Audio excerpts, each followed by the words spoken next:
अस्सलाम वालेकुम, कैसे हैं आप लोग। उम्मीद है बिल्कुल ठीक होंगे। Welcome to my YouTube channel और मेरा नाम है डॉक्टर मोहम्मद शफाक। आज की वीडियो में मैं आपके साथ शेयर कर रही हूँ एक और मेडिसिन के बारे में। मेडिसिन का नाम है नॉर्मेटैब।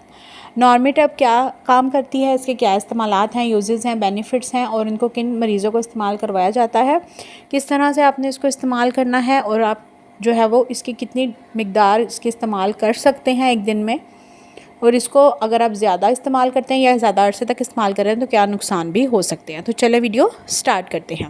तो आज की हमारी मेडिसिन का नाम है नॉर्मेटैब टैबलेट। अगर मैं इसके जेनेरिक नेम या एक्टिव इंग्रेडिएंट की बात करूं, जो कि आम जुबान में जिसको हम साल्ट या फार्मूला भी कह सकते हैं, तो वो है एटिनोलोल। एटिनोलोल टैबलेट के बारे में आज हम बात करेंगे। ऐसी दवाइयाँ जिनका फार्मूला या साल्ट या एक्टिव इंग्रेडिएंट या जेनेरिक नेम आपको एटिनोलोल से मिल जाए, ठीक है, एटिनोलोल के नाम से मिल जाए, या फिर ब्रांड नेम डिफरेंट भी हो सकते हैं। ब्रांड नेम जो है वो इसके चेंज होते रहते हैं। आपने जेनेरिक नेम पे फोकस करना होता है जब भी किसी मेडिसिन को याद करना है। तो अगर हम इसके यूजेस की बात कर लेते हैं, अब हम यूजेस जो है इसके इस्तेमालात हैं, किन लोगों को इस्तेमाल करवाई जाती है या किन बीमारियों में इस्तेमाल की जाती है। तो ऐसी बीमारियां या ऐसे लोग जिनको ब्लड प्रेशर के हाई ब्लड प्रेशर, हाइपरटेंशन के इश्यूज़ होते हैं, ठीक है, उसको ट्रीट करने के लिए इस तरह की दवाइयों का इस्तेमाल किया जाता है। इसके अलावा अगर किसी को कार्डियोवैस्कुलर हार्ट के मसले हैं या फिर जो है वो चेस्ट पेन रहती है, धड़कनें दिल की बहुत बढ़ जाती हैं, बहुत तेज़ हो जाती हैं अचानक से, इस तरह के मसले अगर आपको हो रहे हैं तो भी इस दवाई को इस्तेमाल करवाया जा सकता है।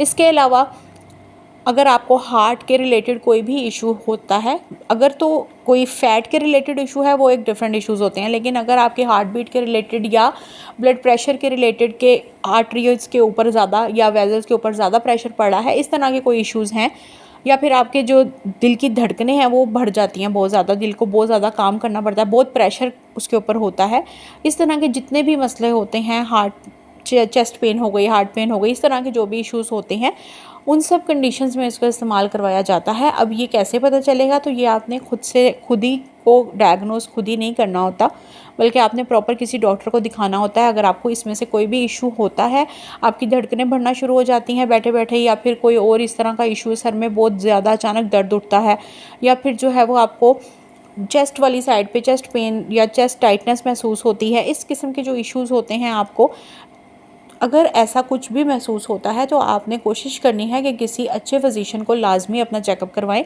वही प्रॉपर तौर पे आपकी हिस्ट्री लेके आपको चेक करके आपको डायग्नोस करेगा और वही डिसाइड करेगा कि आपको असल में जो इशू है उसकी कौन सी दवाई देनी चाहिए। तो अगर इनमें से कोई भी इशू होगा तो आपको इस किस्म की दवाइयाँ जो है वो दी जाती हैं, ठीक है। उम्मीद है कि आप समझ आ गई होगी कि इसके क्या क्या इस्तेमालात हैं, क्या बेनिफिट्स हैं। तो ऐसे लोग जिनको हाई ब्लड प्रेशर के मसले होते हैं या दिल का कोई मसला होता है, धड़कनों का कोई मसला होता है, तो इन मरीज़ों को इस तरह की दवाइयाँ इस्तेमाल करवाई जाती हैं। चेस्ट पेन के इशूज़ होते हैं उसमें भी इस्तेमाल करवाई जा सकती हैं। ये थे इसके इस्तेमालात। अब हम आ जाते हैं इसकी डोज़ पे। तो इस तरह की जो दवाइयाँ, जो ब्लड प्रेशर रिलेटेड मेडिसिन होती हैं, वो हमेशा मरीज़ की कंडीशन के हिसाब से ही दी जाती हैं। लेकिन अगर मैं जनरल डोज़ की बात करूँ तो आप जो है वो दिन में एक दफ़ा इसको 24 घंटे में एक दफ़ा इसको इस्तेमाल कर सकते हैं। एक टाइम में एक टैबलेट का यूज़ कर सकते हैं। कुछ लोग रात को अक्सर यूज़ करते हैं, रात को, कुछ लोग दिन में भी यूज़ कर सकते हैं। तो ऐसा कोई टाइम का इशू नहीं है, बस आपने कोशिश करनी है कि एक दिन जिस टाइम यूज़ करें अगले दिन भी उसी टाइम ही यूज़ करें, वो ज़्यादा बेटर है। और हाँ, एक और अहम बात होती है कि मेडिसिन, जो ब्लड प्रेशर के रिलेटेड जो दवाइयाँ होती हैं, हमेशा इसको लेते रहना होता है जब तक डॉक्टर आपको मना नहीं करता। बीच में खुद ही अपनी मर्ज़ी से इसको छोड़ के नहीं, मतलब ये नहीं करना कि आपने अब ब्लड प्रेशर हाई नहीं हो रहा तो आप इसको काफ़ी अर्सा छोड़ दो। कोशिश करो कि पहले डॉक्टर को बताओ, अगर दवाई छोड़नी भी है वही प्रॉपर तौर पे आपको दोबारा से चेक करके टेस्ट करके देखेगा। अगर आपका इशू थोड़ा बहुत रिजॉल्व हुआ है तो फिर इसको छोड़ा भी जा सकता है, लेकिन उसके साथ आपको अपनी डाइट को भी मैनेज करना पड़ेगा। ये थे इसके डोज़ के हवाले से। अब हम इसके साइड इफ़ेक्ट्स की बात कर लेते हैं। अगर आप इस तरह की दवाइयाँ बहुत ज़्यादा इस्तेमाल करते हैं कि ज़्यादा मिकदार में इस्तेमाल करते हैं तो आपको सर चकरा सकता है। कुछ लोगों को थोड़ा नींद का भी होता है, लेकिन ज़्यादातर नींद इसमें नहीं होती, लेकिन आपको सर चकरा सकता है। इसके अलावा आपको कॉन्स्टिपेशन के इश्यूज़ हो सकते हैं, स्टमक डिस्टर्ब हो सकता है आपका, इस किस्म के इश्यूज़ होते हैं। कोई ख़ास बहुत बड़े बड़े सिम्टम्स नहीं, आप साइड इफ़ेक्ट्स नहीं आते, लेकिन अगर आप ज़्यादा मिकदार में इस्तेमाल करते हैं तो ऑफ़कोर्स हर चीज़ का कोई ना कोई नुकसान भी हो सकता है। तो इस तरह के इश्यूज़ आपके साथ हो सकते हैं अगर आप इसको ज़्यादा मिक़दार में इस्तेमाल करते हैं। अच्छा, एक और चीज़ मैं यहाँ पे आपको बताती चलूँ, अगर किसी को भी ब्लड प्रेशर का इशू है, जो कि मेरे ख्याल से आजकल सबको ही है, तो आपने कोशिश करनी है कि अपने लाइफ़स्टाइल को और अपनी डाइट को लाजमी चेंज करना है, सिर्फ दवाइयों पे इन्हिसार नहीं करना, ठीक है।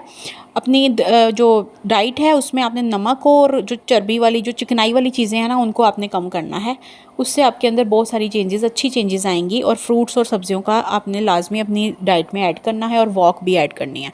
तो अपना बहुत सारा ख्याल रखें, दुआ में याद रखें। मिलते हैं अगली वीडियो में। अल्लाह हाफ़िज़।